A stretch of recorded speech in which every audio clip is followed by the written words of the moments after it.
Rain stitched the city into a gray watercolor, each window a smear of lights and tired reflections. Inside the little cafe on the corner, steam rose in soft spirals from mismatched cups, and a piano in the corner kept time with a slow, uncomplicated melody. Daniel Carter stood with his hand on the door, collar turned up against the drizzle. He had meant to be gone before the morning rush, another quiet exit from another quiet life. He had reasons not to stay. He had learned how to walk away and not look back. As he turned to leave, a small voice stopped him halfway out. Liam, a boy no older than 6, looked up from a coloring sheet and said, plainly and without theatrics, "Please don't leave my mom." The words landed like a small, precise stone. Daniel felt it in the way the air moved around him, the way the music in the room suddenly seemed to hold its breath. He could have stepped back into the rain and let someone else carry what he had no right to take on. Instead, he pushed the door closed and sat down at their table as if he'd planned it all along. If this kind of story matters to you, like and share to spread a little hope. They did not start with names. They began with coffee and silence, with the boy tracing circles on the table with a sticky finger while his mother folded her hands over a list of calls she had not yet made. Emily's eyes were the particular, weary kind that had been rearranged by too many sleepless nights, resilience threaded with fatigue. She told him, in small fragments, what had happened. A husband who left without explanation, savings that dwindled faster than a heater on a winter night, interviews that led to polite, impossible things. She spoke while Liam hummed a cartoon theme under his breath. She did not beg for charity. She shared details, addresses, schedules, the exact way her son liked his toast. And in that sharing, there was dignity. Daniel listened the way someone listens to learn the shape of a room. He knew the outline of pain by memory. Years before, at a time when his own life had been unraveling, a stranger had handed him a sandwich and a list of names for day labor. That stranger had not worn a cape or given a sermon. He had offered a practical hand and stayed long enough for Daniel to stand. The memory was a single small saving. Someone had stayed. That quiet intervention had changed everything, not by miraculous fortune, but by consistent presence. He thought of that as he watched Emily tuck Liam's hair behind his ear and ask him if he wanted more pancakes. The past and present mirrored each other. The echo of being helped by someone who once chose to stay was the reason his feet did not lift from the floor. He paid for their breakfast and then for the next. He corrected a typo on Emily's resume and sent a message recommending her to a friend at a local nonprofit. He drove Liam to school when rain made walking feel like a small battle. He taught Liam to tie his sneakers on a lopsided afternoon and made a clumsy paper airplane that flew across the living room with ridiculous success. None of these gestures announced themselves as heroic. They were small logistics dressed as ordinary days. A calendar slot, a reliably returned phone call, a paycheck for a few hours of office work, bookkeeping for Daniel's small construction outfit. When Daniel offered Emily part-time paid work managing accounts, work with clear tasks and a fair wage, he did so as an employer and as a neighbor, not as a rescuer. Time inched forward in visible ways. Weeks became a pattern. Their apartment, once an echo chamber for single living, acquired the friendly clutter of 3 people.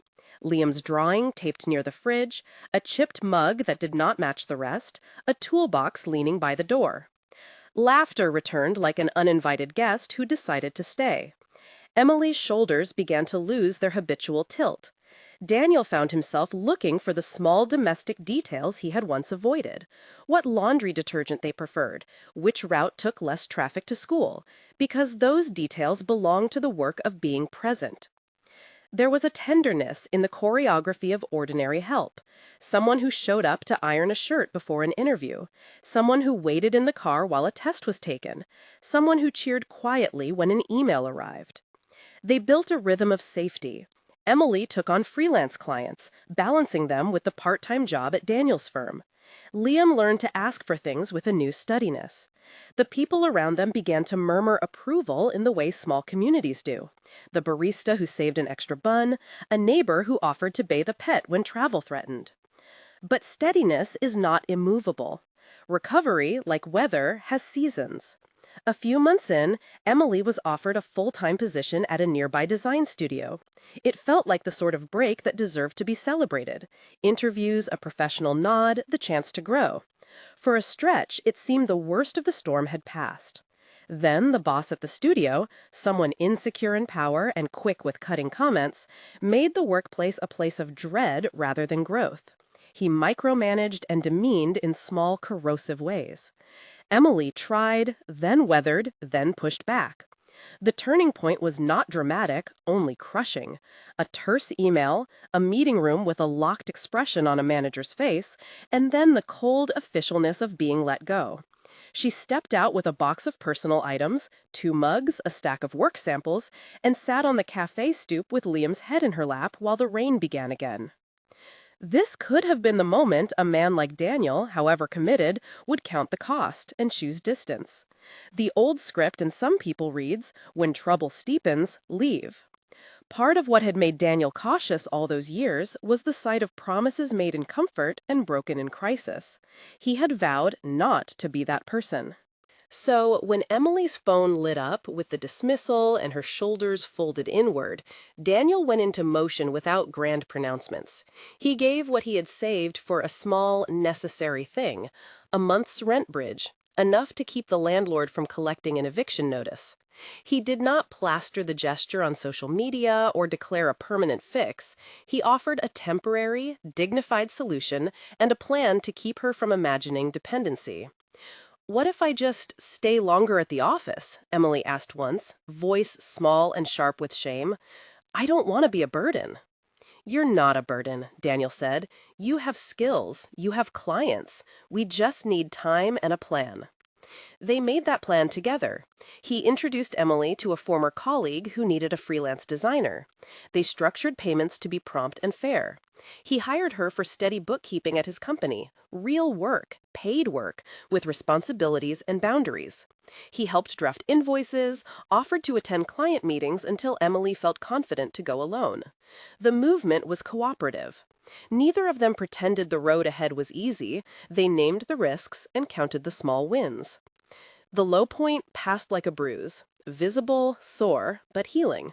During that time, there were nights when Daniel lay awake thinking about leaving anyway. Old reflexes, old fears about attachment. One evening, Liam crawled into bed with him and mumbled, "You're my dad, Mao," mistaking the certainty of comfort for a title. The boy did not ask Daniel to be perfect, he asked him to be near. The word landed differently this time. Daniel had not set out to be a father, but he had set out to be there. The defining moment that pulled everything inward happened quietly in the same cafe where it had started. Rain had finally stopped. There was a thinning in the clouds that allowed a tentative sunbeam to enter the window and strike a puddle across the curb. Daniel had his hands on a mug that had grown comfortable in his hands.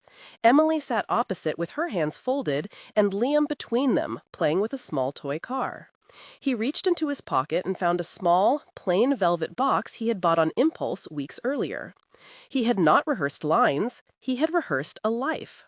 When he opened the box, it was not a display of showmanship, it was a simple question shaped into a circle of metal. He said, "Emily, would you marry me? Would you let me be here, officially, awkwardly, every day?" Emily's eyes filled not with theatrical tears, but with relief, the way someone finally exhales after holding their breath for too long. "Yes," she said, and the word felt like a folding in of all the jagged edges. Liam shouted without being asked, "Dad!" as if the legal formalities were unnecessary for the lived truth.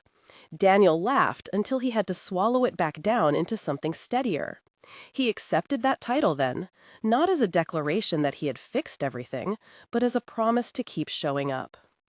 The defining moment that pulled everything inward happened quietly in the same cafe where it had started. Rain had finally stopped. There was a thinning in the clouds that allowed a tentative sunbeam to enter the window and strike a puddle across the curb.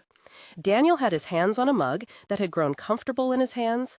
Emily sat opposite with her hands folded and Liam between them, playing with a small toy car. He reached into his pocket and found a small, plain velvet box he had bought on impulse weeks earlier. He had not rehearsed lines. He had rehearsed a life. When he opened the box, it was not a display of showmanship.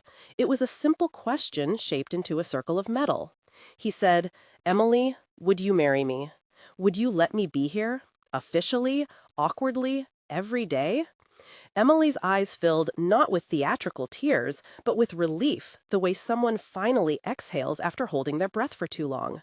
"Yes," she said, and the word felt like a folding in of all the jagged edges. Liam shouted without being asked, "Dad!" as if the legal formalities were unnecessary for the lived truth.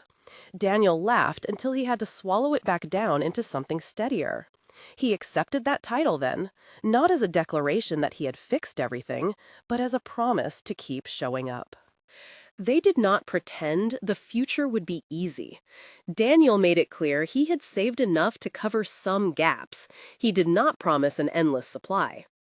Emily continued to accept freelance clients, learning to balance ambition with the demands of parenting. They created budgets in conversation, not with shame, but with shared responsibility. When a month later an unexpected repair bill came due because the pipes froze, they split the cost and scraped together the hours needed to cover it. The work of rebuilding was practical, ordinary, and slow. It was details, verifying a client check, staying late to finish an invoice, tucking Liam into bed while the other cooked. Each act of regular kindness accumulated into stability. What changed them both was not one grand gesture, but the accumulation of small ones. Daniel's fear of getting close softened under the weight of being needed in healthy ways. Emily's isolation diminished because she was offered work that recognized her skills, not her need. Liam learned what it meant to have someone who did not leave after the hard parts. Community showed up too. Neighbors who lent a spare tool, a school aide who offered reading time so Emily could finish a client brief, the barista who still slipped a free cookie into Liam's hand. There were moments when old insecurities knocked at the door. A contract fell through. A cold season meant fewer freelance hours. The boss who had fired Emily reached out with a half-hearted apology and no real offer. Each time the world shifted, they examined their options together. Daniel never pretended to have all the answers. He asked for advice, he listened, he shifted schedules, and picked up glass from an unexpected spill. That humility kept him from slipping into a savior posture. He was a partner in a life they were building together. In the cafe where it began, months later, sunlight washed over the table and carried with it the smell of fresh bread. Liam laughed, high and open, while Emily traced the rim of her cup with her finger, and Daniel watched them both with a kind of gratitude he had not learned to name until it arrived. He thought back to the exact moment when a 6-year-old simple sentence had stopped him in his tracks. The memory was not a relic of guilt or a token to be cashed in. It was a hinge in the story of what would follow. The child's plea had been short and urgent. "Please don't leave my mom." It had not demanded love or a life. It had asked for presence. That plea had made him think twice, and because he had stayed, 3 lives had room to breathe. The final change was neither miraculous nor tidy. It was a steady light that moved through ordinary things.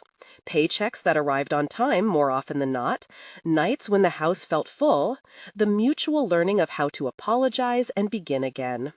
They celebrated small victories, a secured client, a successful school play, a fixed faucet, without pretending they had finally arrived.